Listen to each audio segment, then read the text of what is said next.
Zat Hashem, today we are continuing on Masechet Megillah on Bet Amud Bet 2b.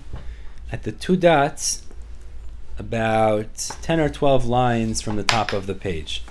At Krachim Amukafim Chomam Yemot Yehoshua ben Nun, Korin b'chamisha asar. You see those two dots? Oh. Yeah. Krachim Mukafim.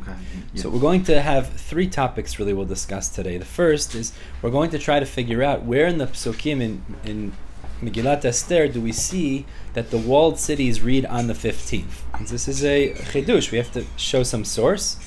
Then we're going to see that actually we said it's only if it's walled from the days of Yehoshua ben Nun. But that's not so simple because there is a Tana who says it has to be walled from the days of Achashverosh, which is later. So we'll see what that is based on.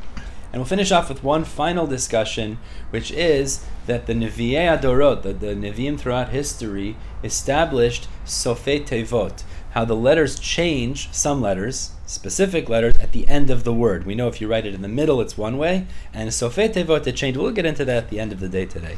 So Be'ezrat Hashem, let's get started at the two dots. We said in the Mishnah, Krachim Amukafim Choma Miyemot Yehoshua ben Nun, Korin b'chamisha asar. We said the walled cities from the days of Yehoshua ben Nun read the Megillah on the 15th of Adar. So unwalled cities read on the 14th, walled cities read on the 15th. So it says the Gemara Menani Mili, where do we see a raya, a source in the Psukim and Megillah that walled cities read on the 15th? Now it's very important. Amar Rava, so Rava says the Amar Kra, because the Pasuk says as follows. And just before we even see this, it says in the Megillah, as we're about to see, that unwalled cities read on the 14th. So that's not debatable. There's no, you can't challenge that. It also mentions walled cities, and it also mentions reading on the 15th, but it doesn't necessarily link those two together. So that's really what we're trying to figure out. How do we know by definition walled cities read on the 15th? So Amar Ravad Amar Kra.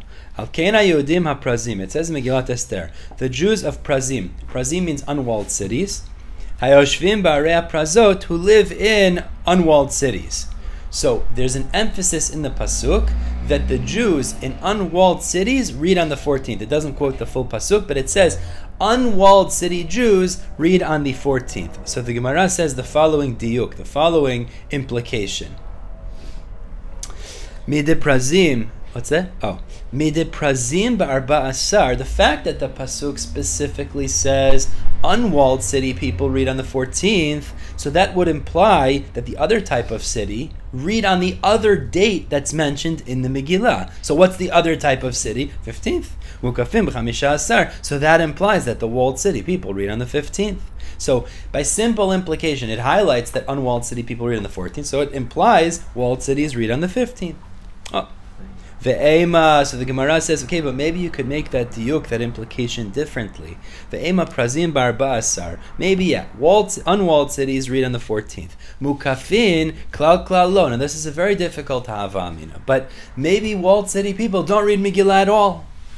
The Gemara says that's very difficult to say. V'lav Yisrael ninu, are they not Jewish people? Were they not included in the Takana of Purim? V'od, and furthermore, mehodu v'ad kush k'tiv. We know the pasuk says Achashverosh ruled the entire world. Mehodu v'ad kush, from Hodu till Kush. So if he ruled over all of it, they were all included in the miracle. They're all chayav in Purim, of course. Ve'ema, so the Gemara says, okay, of course they have to read, but maybe Prazim ba'arbesar, the unwalled city people read on the 14th. Mukafin ba'arbesar uvachamesar. Maybe the walled city people have to read twice. Maybe the 14th and the 15th. Kedichtiv, and the Gemara says, and we have a pasuk in Megillah that would seem to support this, because the pasuk says, Lihiyot osim et yom arba'a asar lechodesh Adar, to do on the 14th of the month of Adar, ve'et yom chamisha asar bo, and the 15th of it bechol shana. So it puts together 14th and 15th. Maybe that's what the pasuk is saying, is that walled city people read twice. Oh. So the Gemara answers, if it would have said the 14th and the 15th without words in between, so then like you're saying, we'd say maybe the walled city people read twice. But now that it says et yom arba'asar ve'et yom chamisha asar, it puts the word et in between. That word et, ata et, that word et comes, upasik, and splits it. Ani barba asar, the unwalled read on the 14th, ba'ani b'chamisha asar, and the walled read on the 15th. So the Gemara says, okay, fine. Clearly, they have to read on different days, but ve'ema maybe, prazim ba'arbesar, maybe the unwalled city people read on the 14th, mukafin, they don't read on both, but iba'u ba'arbesar, iba'u b'chamesar. Maybe they have an option. Means, of course, they have to read one time. But maybe they can either read on the 14th or read on the 15th. Maybe that's what the pasuk is saying. So Amar Kra, the answer is, and we brought this drasha on Bet Amud Aleph, bizmanehem. So the extra language of bizmanehem teaches us zmano shel zeh lo zmano shel zeh, that the times of one are not the times of the other. What does it mean to say? Is that it's mutually exclusive. Unwalled read on the 14th, walled read on the 15th, and they can't switch. That is how it's locked in. So the Gemara says one last question. Okay, maybe walled city people read on the 13th. So Rashi says, but if walled city people read on the 13th, who's reading on the 15th? Meaning in Megillat Esther it says the 15th. So he says that would be for Shushan. Because in Shushan, they had a miracle. They fought the extra day on the 14th and they rested on the 15th. So maybe in Shushan they read the Megillah on the 15th. Other walled cities, Yerushalayim, would read on the 13th, and unwalled read on the 14th. Maybe that's the pshat. So Gemara answers Kishushan. No, we don't know which way to go with this, but we have a precedent. We have a source, which is Shushan. Shushan was a walled city. So therefore, just like Shushan being a walled city, they would keep Purim on the 15th. It's logical other walled cities keep on the 15th. Just a logical conclusion. Fine. So Gemara says, fine, beautiful. So you've shown me that Purim is applicable and unwalled on the 14th, walled on the 15th. Wonderful. But Ashkechen Asiyah, that only, the pasuk we quoted above, is only referring to Asiyah. It said,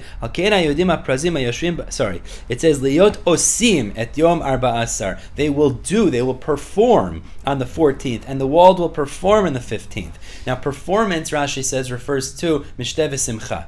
It refers to the mitzvah of the day of Seudah, of the mitzvahs that you do. But Zechira Minalan, how do we know that the reading of the Megillah is also locked into those days? As we'll see, we'll make this distinction later. Maybe the mitzvot of the day are on those days, but reading Megillah, it's one of the mitzvot, but it's called Zechira, the mentioning, the remembrance. How do we know it's also on those days? So Amar Kra, the answer is, the pasuk tells us, Vayamim ha'ela nizkarim v'na'asim. It says these days are mentioned and performed. Mention refers to Megillah, performance refers to the other mitzvot. Itkish Zechira la'asiyah, the hekish, it compares the two. Okay, now, moving on. The Mishnah had told us that if it was walled from the days of Yehoshua ben Nun, it's considered a walled city. Oh, so where does that come from? Why do you just pick a time in history, Yehoshua, but where does that come from? So the Gemara says, actually, it's a machloket Tanaim. Because matnitin de lo ki haytana. The Mishnah is not like the following Braita. Titania, the Braita teaches as follows. Rabbi Yehoshua ben Karcha Omer.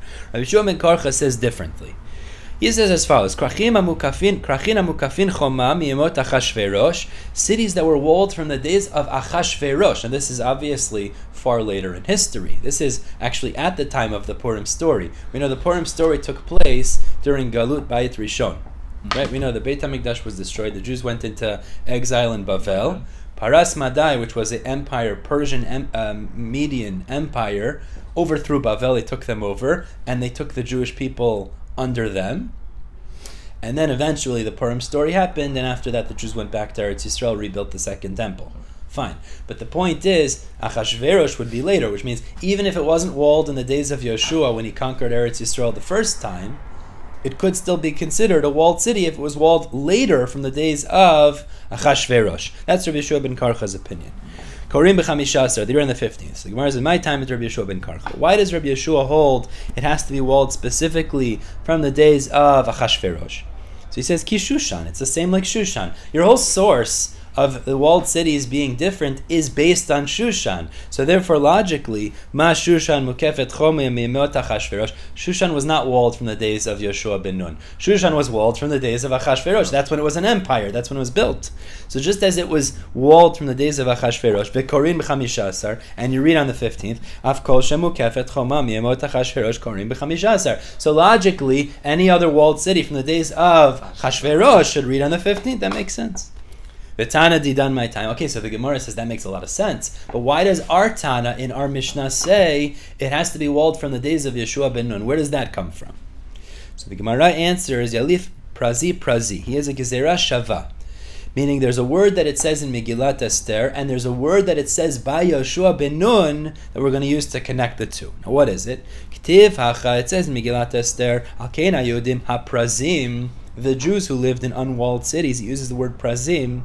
The K'tiv atam, and it says elsewhere, which is in Sefer Devarim, it says, when it talks about conquering Eretz Yisrael, it says, Levad me'arei prazi arbe me'od, besides for the many unwalled cities. Malahalan, just as there in Sefer Devarim, some take out these next words.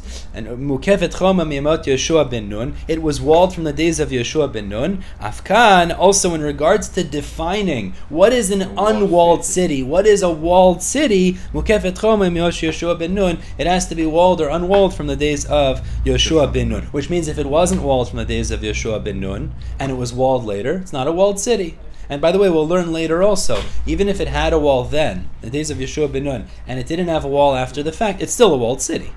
It's still a walled city, meaning even if Shushan today, Shushan's an exception, but Yerushalayim didn't have a wall, it's still a walled city. You still read on the 15th. It was determined that. We'll see that later. Okay. Now, let's understand why they disagree with each other. Bishlam Rabbi Yehoshua ben Karcha lo amar ketana didan. I understand why Rabbi Yehoshua ben Karcha doesn't hold like our Tana. He doesn't want to say it's from the days of Yehoshua ben Nun. Why? Deletle prazi prazi. He doesn't have this gezerah shava, and Rashi explains here. When it comes to gezerah shava, you have to have tradition from your Rebbe. You can't make up your own gezerah shava. There has to be this oral tradition back to Sinai, right? Yeah. You can't just make it up. So Rabbi Yehoshua ben Karcha didn't have that tradition. So therefore he said it's from Achashverosh. That's logical. My time alone, Rabbi Yehoshua ben Karcha. But why doesn't our author hold like Rabbi Yehoshua ben Karcha? So the Gemara says, what do you mean my time? My time, dahit le prazi prazi. He has a gezerah shava. We just said he has a source. This is what the Gemara is really asking. Shushan da'avdinan keman. According to our author, the Tana of our Mishnah, who is Shushan following? Lo keprazim velo kemukafin. They're not following like the unwalled, and they're not following the walled. Why is that? Because it wasn't walled from the days of Yehoshua ben Nun. So why are they reading on the 15th?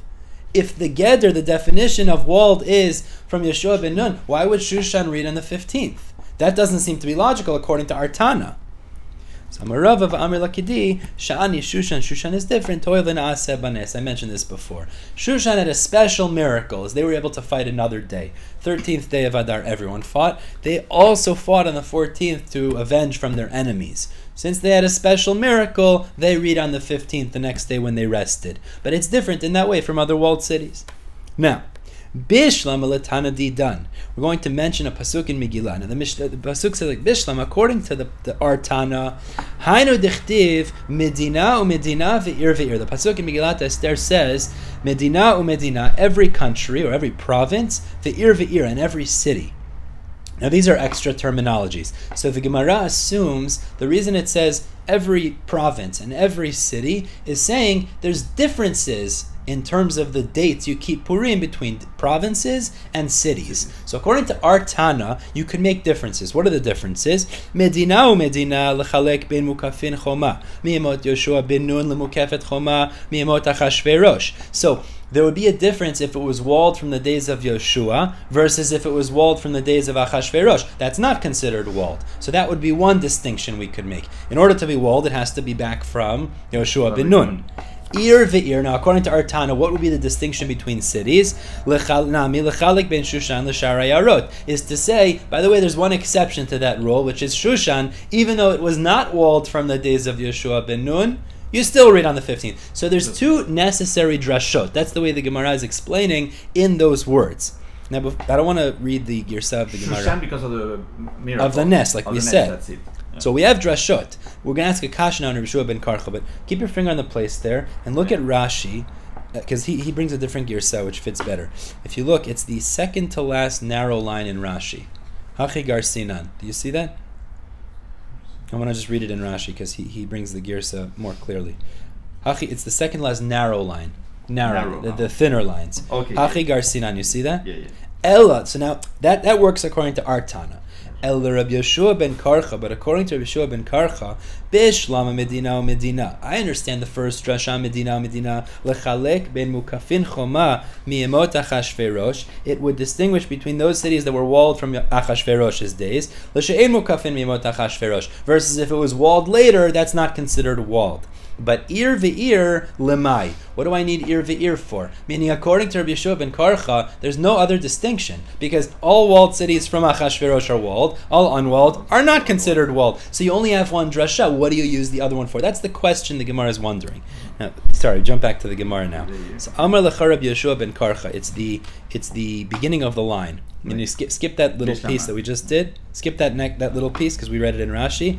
So Rabbi Yehoshua ben Karcha answers. It's the beginning. I have the beginning of the line. Amar lecha Rabbi Yehoshua ben Karcha. You see it? Yeah. So Rabbi Yehoshua ben Karcha answers. He says, "How are you asking on me? It's just as difficult according to our Mishnah. Ulatana didan minecha."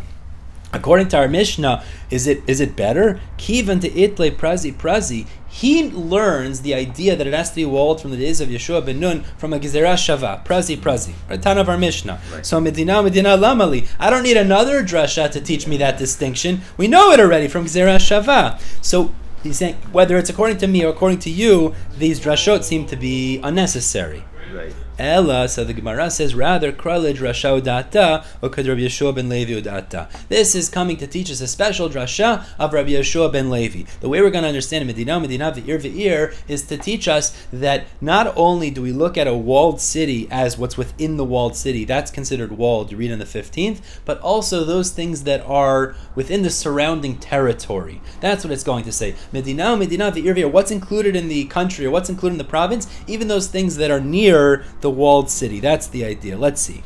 So he says as follows. Amar Rabbi Yehoshua ben Levi. Rabbi Yehoshua ben Levi explains. Krach v'kol hasamuch. A walled city includes anything that is near it. V'kol hanireimo, or anything that is visible from it. That's also considered a walled city to read on the 15th. Nidon kekrach, it's treated like the walled city. Ad kama, so the Gemara says, how close does it have to be that it's still considered part of the walled city? Like the distance between these two cities, Chamatan to Tveria, which is a mil. So Gemara asks, "V'lema mil?" Just say a mil. Why do you have to say the distance between these two cities? We know it's a mil. Hakamash malan the shira de mil kamahavi. It's teaching us how much is a mil. It means if you want to know how much is a mil, Keme Chamatan Tveria, it's like the distance between these two cities. Fine. Okay, now we move on to a new topic. The reason we're quoting it here is because we just mentioned Rabbi Yirmiyah v'itemer Rabbi Chia bar Abba, so we're going to go through other memras that he said as well. This is not directly related though, but it's very interesting. We know in the Hebrew written language we have what's called sofei tevot, which means there's most letters, they're the same if you write them in middle of the word or at the end of a word. You write a lamid, it's the same in middle of the word, and it's the same if you write at the end of the word. It's the same. But there's certain letters that they change based on location in the word. A mem, if you take a mem and you write it in the middle of a word, so you know it's written like this and then like this, fine. But at the end of a word, it's like a square. Right. So it changes based on location within the word, fine. So the Gemara tells us something that is a pella, it's a wonder, tells us who established that double idea when it comes to those special letters, that there's an extra way to write it at the end of a word. It was the Nevi'im throughout the generations. This is going to be difficult. We'll see why in a minute. Menatzpech. Now it's an acronym. It stands for these Roshei Tevot, for these letters. Mem, Nun, Sadi, Pei, Chaf. These are all the letters menatzpech that have Sofei Tevot. Tzofim Omrum, the Nevi'ei Hadorot, Rashi says Tzofim refers to the Nevi'im throughout history. They taught us that Kefil Tevot, that there's the double idea. So the Gemara says that's impossible, because this ties into everything that we know in terms of tradition. Tizbra, is that logical? Vaktiv, we know the Pasuk tells us, in the end of Bechukotai, it says, Eila mitzvot. We say, these are the mitzvot that Moshe Rabbeinu taught us, and that teaches us She'ei Navi Rashai L'chadash Davar Me'ata. A Navi is never allowed to create a new topic. Meaning, whatever was given to Moshe at Har Sinai, that's the Torah as we know it. A Navi is not allowed to create a new mitzvah, or a new idea. So therefore the Gemara says it can't be they created new letters. That's impossible. And furthermore, Amar of Chizda, Mem the Samach Shebeluchot, we know the Mem and the Samach in the Luchot, Benes Hayu Omdin, turn to Gimel Amud Aleph, Benes Hayu Omdin, they were standing with a miracle. So Rashi explains, we know that the letters in the Luchot were carved from one side to the other. Move this. were carved from one side to the other. So what does that mean? It means that it was carved from one end to the other end. Now, if you take a regular, like an aleph, for example, you can carve a line and still have the letter from one end to the other. But when it comes to a mem or a samach, they were standing as a miraculous thing. How is that true? Now, if it's the middle mem in a letter, you could theoretically carve it from one end to the other. But if it's a square, meaning the mem at the end, and the middle part remained there, by definition, that's a miracle, because if it's carved from beginning to end, you'd either have to remove the part in the middle, which is not what happened. The middle part was hanging with a miracle. So what's the Gemara saying? That was in Luchot. So clearly, what is that referring to? The mem at the end of the letter was already there at the Luchot. You can't tell me that the Nevi'im throughout history created those letters, because you see it was already there at the time of Moshe Rabbeinu. So B'nesa Yomdim. So the Gemara answers in Mehavu Havu. Really, they were there originally in the beginning. But the people didn't know. Hai be'emtza teva v'hai besof teva. Very difficult answer. People didn't know which goes in the middle of the word and which goes at the end of the word. They knew that there's the square mem, and they also knew that there's the irregular mem. They didn't know which goes in the middle, which goes at the end. V'atut sofim v'tkinu ptuchim be'emtza teva. And the Nevi'im came and established that the open one goes in the middle of the word, v'stumin besof teva, and the closed one is at the end of the word. Sof sof, the Gemara says, but again, that's impossible. Because in the end of the day, essentially what you're saying is they never knew which goes in the middle and which goes at the end, which means the Nevi'im created a new concept, which is impossible to say. So Ella, the Gemara says, Shakchu mechazru v'yastum. They knew in the beginning which one goes in the middle, which one goes at the end. What the Nevi'im did is it had been forgotten for some reason. It doesn't clarify when or how. At some point in history it was forgotten, and what the Nevi'im did is they just reestablished, taught the people, this is what was taught then. We're not creating a new concept that they didn't know before, because this is just something that we're reestablishing or teaching that they knew in the beginning. Okay, we'll stop here. B'ezrat Hashem, the top of Gimel Amud Aleph. We'll pick up tomorrow with Gimel Amud Aleph. Have a great day.